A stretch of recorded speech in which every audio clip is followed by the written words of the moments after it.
qalbii diddiirranna mootummaan waaqaa dhiyaateera. Wangeelli fayyinaa kunoo nuuf lallabameera. Gooftaan keenya Yesuus dhufee nu barsiiseera. Aangoo du'aaf cubbuu nurraa hiikeera.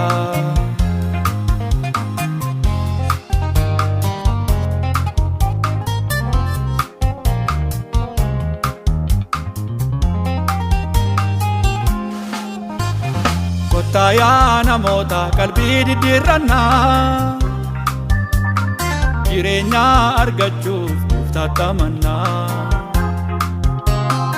Isatti yoo jiraanne jireenya argannaa, biyya keenya waaqarraas abdiin eeggannaa. Qalbii diddiirrannaa mootummaan waaqaa dhiyaateera. Wangeelli fayyinaa kunoo nuuf lallabameera. Gooftaan keenya Yesuus dhufee nu barsiiseera. Aangoo du'aaf cubbuu nurraa hiikeera.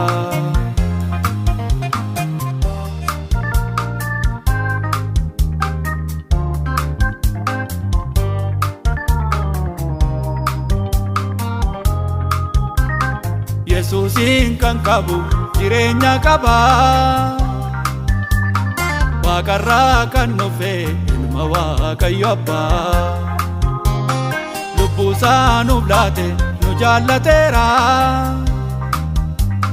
Mirga Waaqayyo Abbaa nu abdachiiseera.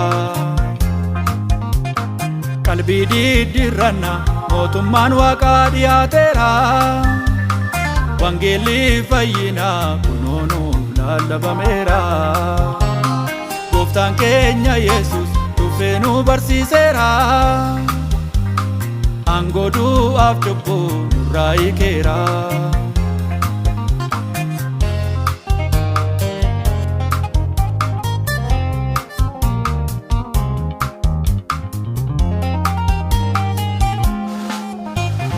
Barichi dhumuufi jaala ga'eera.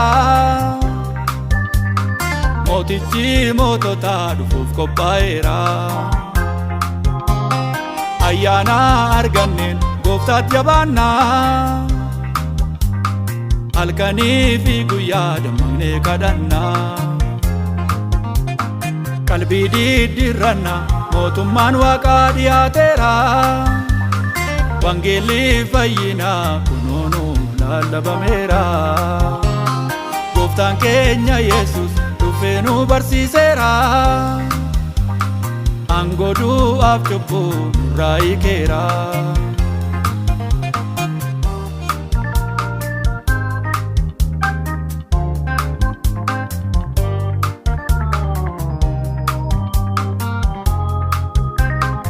Ilma Waaqayyo Abbaa yoo amananne,